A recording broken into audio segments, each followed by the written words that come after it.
This year, China witnessed a significant decline in online sales during the Singles' Day, Double 11, shopping festival, indicating a continued drop in domestic demand. Concurrently, the downturn in the real estate market is starting to impact first-tier cities, with Shenzhen experiencing a sharp decline. Import and export activities have consistently decreased as well. It is evident that China is entering a serious economic crisis.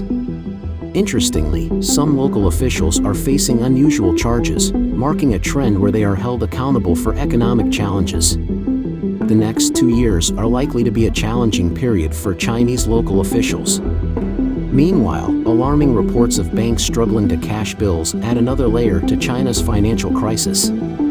Observers emphasize the imminent collapse of China's financial system, with the world's largest bank, ICBC, imposing withdrawal limits. The intersection of real estate and financial crises portends significant events, with citizens vehemently resisting interference with their wallets. All the developments lead to a scenario: China's economic collapse is not a distant prospect. It's all covered in today's China Truths. China's financial collapse unfolds, era of local officials begins to shoulder the blame. Guo Jun, chief editor of the Epoch Times, remarked during the elite forum that Li Ziyong, vice chairman of the Guizhou Political Consultative Conference, is currently under disciplinary investigation. The officially disclosed charges, aside from common offenses like a loss of idealistic beliefs, abandonment of initial aspirations and missions, distortion of performance views, misplacement of power perspectives, and typical accusations such as resisting organizational scrutiny, involvement in inappropriate relationships, and financial improprieties, now include a new charge: reckless violation of rules and debt financing, causing significant debt risks. This charge is undoubtedly connected to substantial borrowing, specifically by local officials for regional infrastructure development. As these debts prove impossible to repay, officials are being held accountable, making local officials the primary scapegoats. China's current economic situation is dire, public grievances are on the rise, and Beijing is seeking to shift blame, inevitably leading many local officials to bear the brunt. The CCP's historical approach involves political problems being solved economically and economic issues being resolved politically. In this case, economic blame is undoubtedly being shifted to local officials through political means. Guo Jun noted that Guizhou is deeply enmeshed in high-level power struggles. Historically, Guizhou has produced two national-level figures, Hu Jintao and Li Jianshu, and even a semi-national level figure, Chen Min'er. Chen Min'er initially rose through the ranks of the Zhujiangnu army. He first served in Guizhou and then in Chongqing. However, it seems that Chen Min'er has now fallen out of favor. After the 20th National Congress, he was transferred to Tianjin, signaling the end of his involvement in Guizhou's political scene. However, the ties between Li Jianshu and Chen Min'er in Guizhou will be severed, leading to turmoil in the Guizhou officialdom.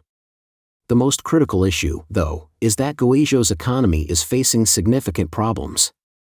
Over the past decade, the province's economy has grown rapidly, primarily relying on borrowing. During the 13th five-year plan period leading up to 2020, Guizhou was the fastest-growing province in the country. Despite its GDP ranking rising from 25th to 20th place, with a total GDP of 1.8 trillion yuan, the government borrowed 1.2 trillion yuan, resulting in a debt ratio of 64%, ranking second in the country. Massive borrowing for infrastructure investment yielded minimal benefits, and now the province faces a heavy long-term debt burden. Beijing is grappling with these issues. Initially asserting that whoever borrows should be responsible for it, the central government cannot avoid getting involved in the end. Simultaneously, local officials also need someone to take the blame, and that seems inevitable. Guizhou is the first local government to shift blame to the central government, and now the central government is deflecting it back. In the future, a considerable number of local officials will likely bear the blame for various mistakes in the macro policies of the CCP Central Committee. People lack the money to consume, the real estate market is experiencing a stampede collapse. Chinese entrepreneur Meng Jun, currently based in the United States, conveyed in the elite forum that the present economic condition in the country is exceedingly dismal and unfavorable. The Singles Day sales event this year has shown an exceptionally unfavorable overall sales scenario. Owing to widespread layoffs, job losses, business shutdowns, and individuals grappling with hefty mortgages and car loans, it becomes challenging for them to allocate funds for spending. Given the uncertainties surrounding their livelihoods, participating in Singles Day for consumption becomes a distant possibility. Notably, similar promotional activities occur every month akin to Singles Day. This year, JD.com claimed to offer historically low prices, and Tmall asserted to have the lowest prices across the entire internet. Despite these claims, from the year's commencement until now, entering the fourth quarter, both sales volume and revenue haven't witnessed an increase. The major e-commerce platforms have ceased the publication of data, indicating an actual situation that is decidedly unfavorable. An intriguing occurrence during this year's Singles Day was the dominance of a post on Weibo, persisting as a trending topic for an extended period, titled "Did You Buy It?" The post gained widespread attention, with numerous individuals engaging in discussions about their Singles Day purchases. Many comments reflected zero consumption, stating that they refrained from making any purchases. However, this post was promptly deleted. The prevailing domestic public opinion trend involves the deletion of all negative remarks pertaining to Singles Day. This aligns with the consistent practice of the CCP. Only positive sentiments are allowed, and negative aspects are censored. The reason being, Singles Day serves as a representation of the overall consumption level of the residents. Consequently, as we observe, by the fourth quarter of this year, the consumption patterns of the entire population have regrettably reached a point characterized by significant downturns and a lack of consumption. Independent TV producer Lee Jun, speaking at the Elite Forum, highlighted a recent article discussing a cascading collapse in the Shenzhen real estate market. Sellers, perceiving the market as unfavorable, are lowering prices, prompting buyers to resist purchasing at reduced rates, anticipating further declines. This situation creates a collective downward trend. The article underscores a substantial recent downturn in the Shenzhen real estate market, estimated at roughly 30% to 50%. Notably, properties in Bao'an District's central area, like Fantasia County, saw prices plummet from $4.2 million to $1.85 million, a 55% drop. In Bao'an's central area, Jinhong Triumph City decreased from $10.7 million to $6.65 million, marking a 38% decline. The concerning aspect is that, following the price plunge, transaction volumes are only a fraction of their previous levels, between a quarter and a fifth. Some real estate developers are experiencing zero transaction volumes, indicating that, despite the price reduction, there are no buyers. This suggests that the market hasn't hit rock bottom, and there's a possibility of further decline.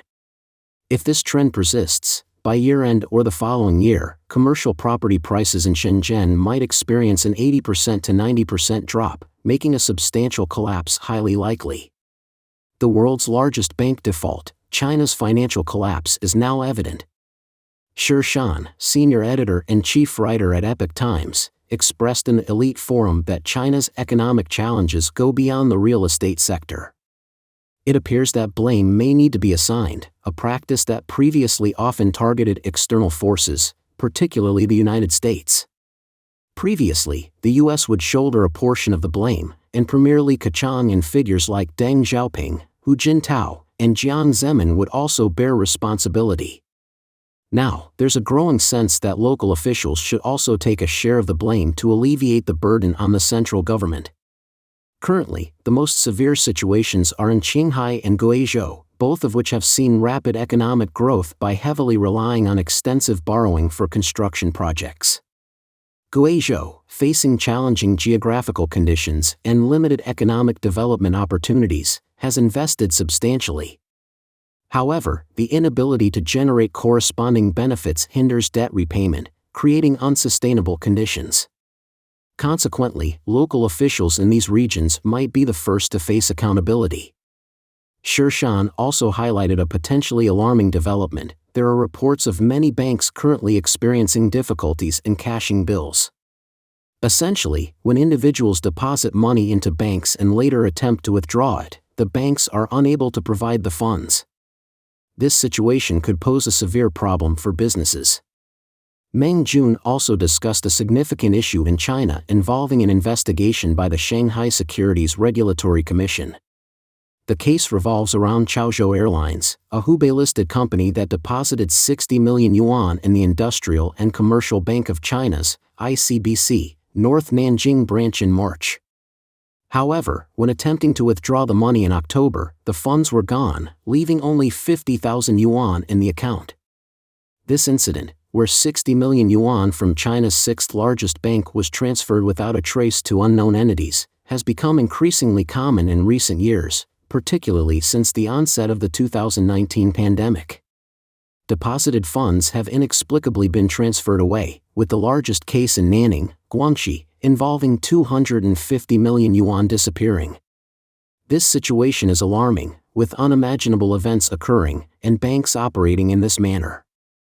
Following such incidents, blame is often assigned. Nanning's 250 million yuan was embezzled by an inside agent, leading to life sentences for executives, depositors left empty-handed, and the bank being exempt.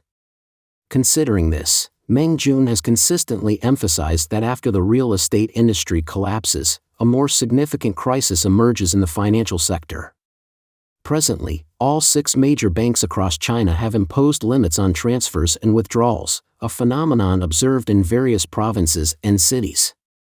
Individuals seeking to withdraw money must make appointments, and even then, there is uncertainty about whether they can access their funds. Many entrepreneur friends have faced explicit refusals to transfer money. In October, 17 branches of ICBC experienced such defaults, an alarming situation for the world's largest bank. Contemplating the situation with other Chinese banks reveals a scarcity of funds. Why is this the case? 40% of their funds were lent to the now stalled and collapsing real estate sector.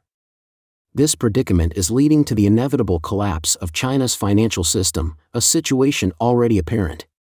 The ensuing instability in China's political landscape, stemming from real estate and financial crises, is expected to result in significant events.